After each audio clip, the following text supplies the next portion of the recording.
क्या है dark matter? कहाँ से आया डार्क मैटर? क्या हम डार्क मैटर को स्टोर कर सकते हैं? अगर हाँ तो कैसे, और अगर नहीं तो क्यों नहीं? आपके दिमाग में भी ऐसे बहुत से सवाल आ रहे होंगे। इस वीडियो के माध्यम से मैं आपको आपके सभी सवालों का जवाब देने की कोशिश करूँगा। तो व्हाट्स अप गाइस, कैसे हैं आप सब लोग? डार्क मैटर किसी ऑर्डिनरी यानी कि जिसे हम देख सकते हैं ऐसी चीज़ों से बहुत अलग है। कैसे अलग है ये मैं आपको बताऊंगा इस वीडियो में। सबसे पहले हम शुरुआत करते हैं 1992 से, जिसमें जॉन वॉट नाम के एक साइंटिस्ट ने इसको तारों के घूमने की वजह बताया। हाँ, जिस महाशय की फ़ोटो आपने थंबनेल में देखी वही है जॉन वॉट।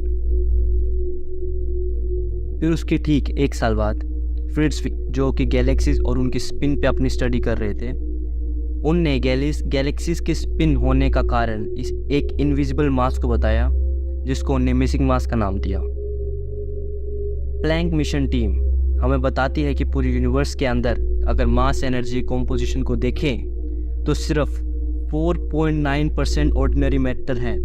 तो बाकी क्या है? जी हाँ, आप सही समझ रहे हैं, बाकी है मिसिंग मास, या फिर हम कह सकते हैं डार्क मैटर और डार्क एनर्जी। तो यहाँ आपकी सबसे पहले सवाल का जवाब मैं दूंगा कि क्या हम इस डार्क मैटर को देख सकते हैं? तो इसका जवाब होगा नहीं। हम इस मैटर को क्यों नहीं देख सकते? तो सबसे पहले हमें ये जानने की कोशिश करनी होगी कि हम किसी भी चीज़ को क्यों देख पाते हैं।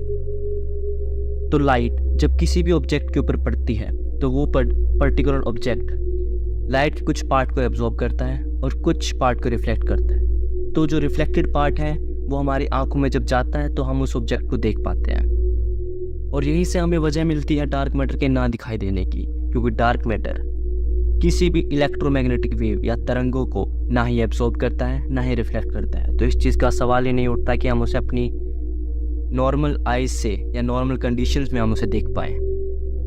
तो अब आपका सवाल होगा कि जब हम इसे देख ही नहीं सकते तो हमें कैसे पता कि ऐसी कोई चीज़ एग्जिस्ट करती भी है या नहीं? क्या सब कुछ मनगढ़ंत है? इसका आंसर है नहीं। डार्क मैटर जैसी चीज़ इस दुनिया में एग्जिस्ट करती है, और इसका जवाब दिया कुछ साइंटिस्ट ने। उन्होंने बोला कि भले ही हम इस डार्क मैटर को नहीं देख सकते, पर इस डार्क मैटर का ग्रेविटेशनल इफेक्ट्स हम उन चीज़ों पे देख सकते हैं जो हमें दिखाई देती हैं नॉर्मल लाइफ के अंदर। जैसे हम कह सकते हैं कि ग्रेविटेशनल इफेक्ट हमारे ऊपर या फिर हमारे प्लैनेट्स के ऊपर या फिर हमारी गैलेक्सीज के ऊपर, डार्क मैटर का ग्रेविटेशनल इफेक्ट हर एक उस विजिबल चीज़ पे पड़ता है। और इसी से साइंटिस्ट ने हमें ये बताया कि डार्क मैटर जैसी कोई चीज़ एग्जिस्ट करती है, भले ही वो हमें दिखाई देती हो या नहीं। तो अब आपके दिमाग में ये सवाल ज़रूर आ रहा होगा कि अगर ये डार्क मैटर है तो आखिर ये मिलता कहाँ है? क्या ये हमारे घरों में है या फिर बाहर हवा में? कहाँ है ये डार्क मैटर? तो इसका जवाब है कि डार्क मैटर पूरे के पूरे यूनिवर्स में डिस्ट्रीब्यूटेड है।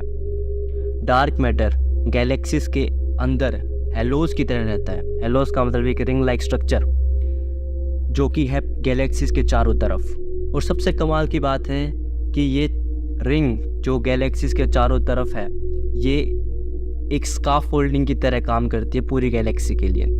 इसका मतलब हम कह सकते हैं कि ये हमारी गैलेक्सी को होल्ड करके रखती है या उसको बिखरने नहीं देती। और वहीं दूसरी तरफ डार्क एनर्जी यूनिवर्स के एक्सेलरेटेड एक्सपेंशन का कारण बनती है। तो दोनों काफ़ी इंटरकनेक्टेड टॉपिक हैं। तो आखिर डार्क मैटर बना किस चीज़ से है? इसका कोई स्पष्ट जवाब नहीं दिया जा सकता। काफ़ी थ्योरीज हैं जो इस चीज़ को एक्सप्लेन करने की कोशिश करती है। उनमें से एक है WIMPs थ्योरी, जो कहती है वीकली इंटरेक्टिव मासिव पार्टिकल्स या फिर कह सकते हैं एक्साइन्स डार्क मैटर को बना सकते हैं। तो हम इस वीडियो में इतने आगे बढ़ चुके हैं, लेकिन आपके दिमाग में ये सवाल तो ज़रूर पूरी वीडियो में चल रहा होगा कि डार्क मैटर को हम ढूंढ नहीं सकते? क्या हम नहीं पता लगा सकते कि इस एरिया में डार्क मैटर ज़्यादा है या फिर इस एरिया में डार्क मैटर कम है? तो इसका जवाब अभी तक हमारे पास नहीं था, पर 2006 में कुछ साइंटिस्ट के ग्रुप ने ये कहा कि अगर डार्क मैटर नॉर्मल मैटर से अलग है तो ये डेफिनेटली बिहेव भी अलग ही करता होगा। तो उन्होंने देखा कि जब दो हाई स्पीड गैलेक्सीज एक दूसरे से टकराती हैं तो जितना भी नॉर्मल मैटर है वो बिखर जाता है, पर गेस व्हाट, डार्क मैटर ऐसा नहीं करता। डार्क मैटर उसके सेंटर के ऊपर एक्यूमुलेट होता है, या कह सकते हैं कि इकट्ठा होता है, और वो अलग दिखता है। तो इससे उन साइंटिस्ट ने कंक्लूजन निकाला कि जब दो हाई स्पीड गैलेक्सीज टकराती हैं तो उनके सेंटर के ऊपर एक बादल बनता है डार्क मैटर का, जो हम क्लियरली विजिबल देख सकते हैं। तो यही सब था आज की डार्क मैटर की इस वीडियो में।